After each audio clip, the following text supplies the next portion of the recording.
Hello everyone, कैसे हैं आप सब। हर दिन एक नई सुबह लेके आता है और ज़िंदगी हमें हर दिन हर नई सुबह एक नए तरीके से जीना सिखाती है। वैसे तो एक औरत का जीवन बहुत ज़्यादा आसान नहीं होता है, दुविधाओं से भरा होता है। इवन वो रात को जब सोती है ना, उस टाइम पे भी उसका दिमाग शांत नहीं होता है, तब भी उसके दिमाग में यही चल रहा होता है, सुबह उठ के क्या करना है, क्या बनाना है, कहाँ कैसे करना है, बच्चों को स्कूल भेजना है, हस्बैंड को ऑफिस भेजना है, कितने बजे उठना पड़ेगा, कितने बजे का रूटीन है, कितने बजे का शेड्यूल है।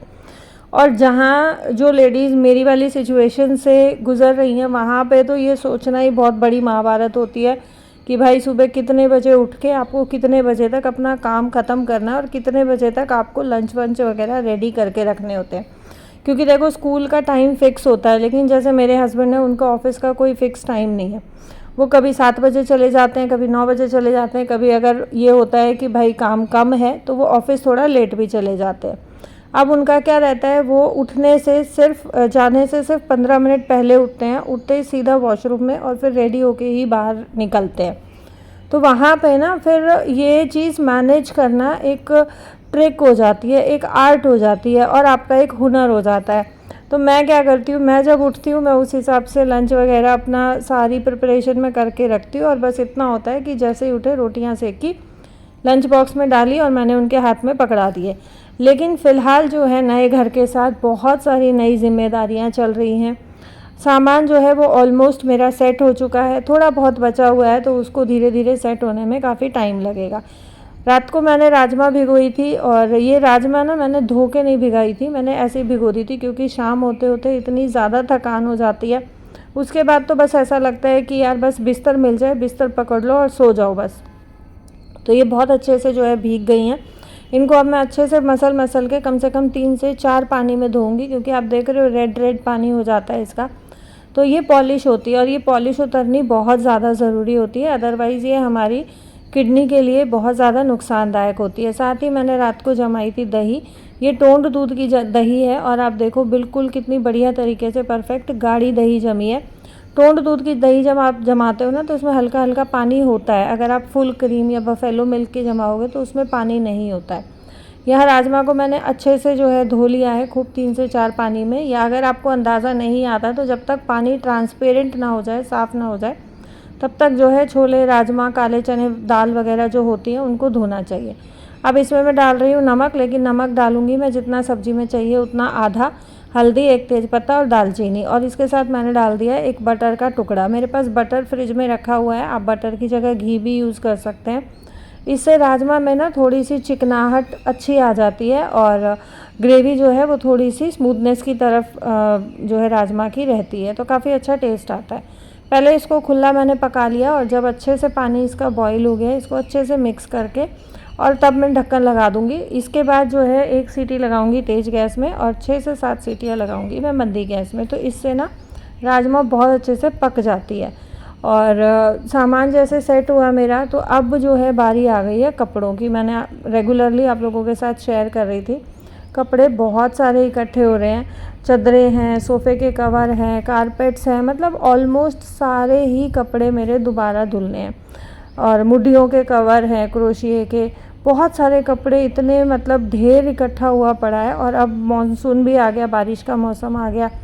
मौसम जो है 3-4 दिन से वैसे ही बारिश का चल रहा है, लगातार बारिश हो रही है, लगातार। और इतनी ज़्यादा बारिश हो रही है ना, गुड़गांव में तो वैसे ही एक दिन हेवी रेन हो जाए तो पानी भर जाता है और घुटने घुटने और कमर तक ऐसे पानी भर जाता है। बट जिस एरिया में मैं हूँ उस एरिया में नहीं भरता है।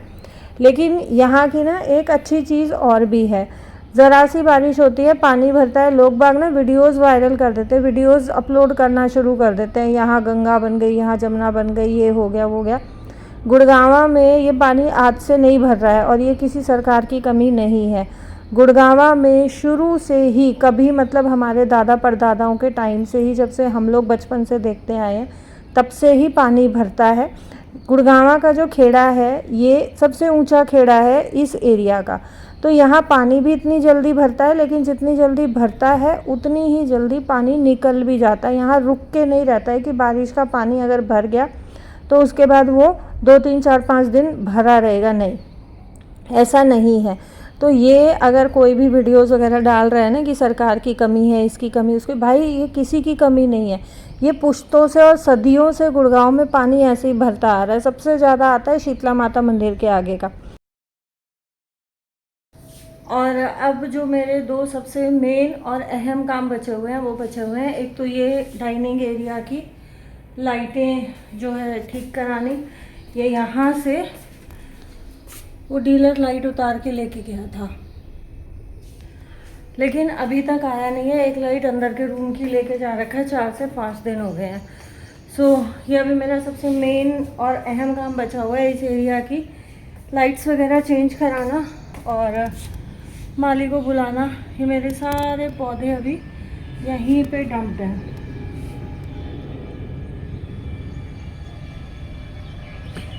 ये वाला पौधा मेरा बिल्कुल टूट गया है। इस पौधे का बहुत नुकसान हुआ है मेरा। इतना बढ़िया पौधा था, इतने बढ़िया इसमें पत्ते थे, सारे पत्ते सारे सब कुछ तोड़ दिया।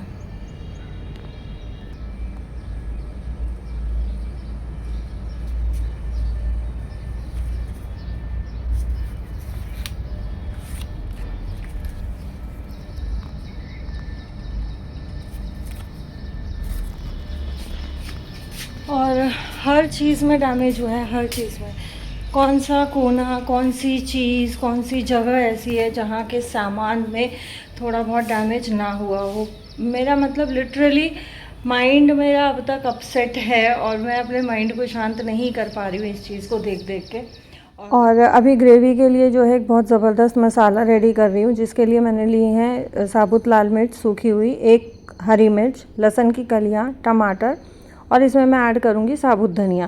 साबुत धनिया अगर आप पिसा हुआ सब्ज़ी में डालते हो और पीस के डालते हो, दोनों के टेस्ट में बहुत फ़र्क होता है। तो देखो, जो चीज़ें मैं घर में पीस सकती हूँ या घर में जो मसाले मैं रेडी कर सकती हूँ, वो मसाले मैं घर में ही रेडी करती हूँ, मैं बाहर के प्रेफर नहीं करती हूँ। अच्छा, हेल्पर जो है वो मैंने लगा ली है, लेकिन मैंने सिर्फ झाड़ू पोछे के लिए ही हेल्पर अभी लगाई है, क्योंकि मुझे ऐसा लग रहा है कि मेरे हाथों में जो, हाथ पैरों में जो ये नंबनेस हो रही है ना, जो सुन्नपना आ रहा है, तो उसके लिए मुझे खुद को और ज़्यादा एक्टिव करना पड़ेगा और ज़्यादा खुद को कामों में इन्वॉल्व करना पड़ेगा, ताकि हाथ पैर मेरे चलते ही रहें और बॉडी मेरी एक्टिव रहे। बहुत सारी बहनों ने कल बहुत सारे सजेशंस दिए, चाय के लिए भी और जो हाथ पैरों में सुन्न हो रहे हैं उसके लिए भी बहुत सारे रीज़न्स बताए हैं। तो देखो, हो सकता है कि मल्टीविटामिन्स की भी कमी हो बॉडी में, लेकिन फ़िलहाल जो है, जो ये मेरे हाथ पैर सुन्न हो रहे हैं, ये हो रहे हैं मेनोपॉज की वजह से। जो मेरा प्री मेनोपॉजल साइकिल चल रहा है, उसकी वजह से मेरी बॉडी में बहुत ज़्यादा इश्यूज़ आ रहे हैं, बहुत ज़्यादा रैंडम चेंजेस आ रहे हैं। मैं मेरी गायनोकोलॉजिस्ट के पास भी गई थी, उन्होंने मुझे 3 महीने की जो है सप्लीमेंट्स दिए थे, लेकिन उन्होंने 3 महीने के बाद बोला था अल्ट्रासाउंड कराने के लिए, जो इंटरनल अल्ट्रासाउंड होता है। भाई वो आज तक मैंने लाइफ में एक बार कराया है सिर्फ, और उसके बाद ना 20 से 25 दिन पेट जो दुखता है, आपकी जो हालत ख़राब होती है, भाई मैंने तब तौबा कर ली थी कि ज़िंदगी में मैं ये इंटरनल अल्ट्रासाउंड नहीं कराऊंगी। तो इस वजह से डर के मारे मैं दोबारा गायनोकोलॉजिस्ट के पास गई ही नहीं हूँ। और मल्टीविटामिन्स जो है वही वाले मैंने कंटिन्यू किए हुए हैं। 3 महीने लिए थे, उसके बाद मैंने कुछ दिन बीच में छोड़ के दोबारा से वो मल्टीविटामिन्स मेरे पास हैं, तो वो कंटिन्यू मैंने करने हैं। चीज़ें जो भी आपकी बॉडी के साथ होती हैं, जो वीकनेस आती है, प्रॉब्लम्स होते हैं, इश्यूज़ होते हैं, वो कहीं ना कहीं हमें पता होते हैं कि ये इस रीज़न से हो रहे हैं, लेकिन हम लोग खुद ही थोड़ी बहुत लापरवाही कर देते हैं, जिस कारण से वो इश्यूज़, वो प्रॉब्लम्स जो है वो आपकी बढ़ जाती हैं। और जब बढ़ जाती हैं उसके बाद फिर हम लोग भागते हैं एक्सरसाइज की तरफ, वॉक की तरफ, डॉक्टरों की तरफ। तो देखो, सॉल्यूशन यही है कि जब धीरे धीरे थोड़ा थोड़ा इशू होना शुरू होता है ना, उसी टाइम हम उसको क्योर करना शुरू कर दें, उसी टाइम हम उस इशू के लिए, उस प्रॉब्लम के लिए थोड़ी सी और मेहनत करना शुरू कर दें, उसके लिए जो भी एक उचित उपाय है वो हम करना शुरू कर दें। और किसी ने ना मुझसे पूछा था कि भाई दीदी मेरे ना बॉडी पे जैसे ब्लू निशान होते हैं, तो उसके बारे में देखो मैं ना आपसे डिटेल में किसी और वीडियो में शेयर करूँगी। कई बार ऐसा होता है, आप लोगों के कमेंट्स आते हैं, बहुत बार मैं कमेंट्स को रिप्लाई कर देती हूँ, लेकिन एक आध बार ऐसा होता है कि कोई कमेंट माइंड से स्लिप हो जाता है, तो आप लोग प्लीज़ उसको फील मत किया करो। आप लोग उस कमेंट को दोबारा से लिख दिया करो, मुझसे दोबारा पूछ लिया करो, डेफ़िनेटली मैं आप लोगों के क्वेश्चंस के आंसर करूँगी। देखो, आप लोग मुझे अपना बहुत प्रेशियस टाइम दे रहे हो और आप जब इतना कीमती समय निकाल के मेरे ब्लॉग्स देख रहे हो, मुझे कमेंट कर रहे हो, मुझे प्यार दे रहे हो, तो मेरा भी ये फ़र्ज़ बनता है कि मैं आपके इश्यूज़ को, आपके कमेंट्स को, आपके सवालों के जवाब को और जो भी आपके क्वेरीज़ वगैरह हैं उनको मैं आपका रिप्लाई करूँ, ये मेरा फ़र्ज़ बनता है और मैं पूरी कोशिश करती हूँ। देखो, मेरे चैनल पे कोई भी कमेंट ऐसा नहीं होता है जिसको मैं रिप्लाई नहीं करती हूँ। मैं सबको रिटर्न में वापस से कमेंट्स का रिप्लाई करती हूँ। देखो, जो वीडियो में बताने का होता है कई बार माइंड से स्लिप हो जाता है और मेरे माइंड से भी हो जाता है और ये प्री मेनोपॉजल फेज़ जो मेरा चल रहा है, इसमें मेरा इतना ज़्यादा मेमोरी लॉस हो रहा है, आप लोग यकीन नहीं करेंगे। मैं अपने घर में खुद अपनी चीज़ें रख के भूल जाती हूँ। मुझे बच्चों को बताना पड़ता है कि भाई फ़लानी चीज़ फ़लानी जगह पे रखिए, तुम याद रखना, जब चाहिएगी तो निकाल के देनी है। तो इस टाइम पे मेमोरी मेरी जो है वो लॉस हो रही है, मुझे चीज़ें नहीं याद रहती हैं। तो आप लोग प्लीज़, आप लोगों से दिल से रिक्वेस्ट है, इस चीज़ को फ़ील ना करें और इस चीज़ को दिल पे ना लगाएं कि मैं शायद आप लोगों को इग्नोर कर रही हूँ।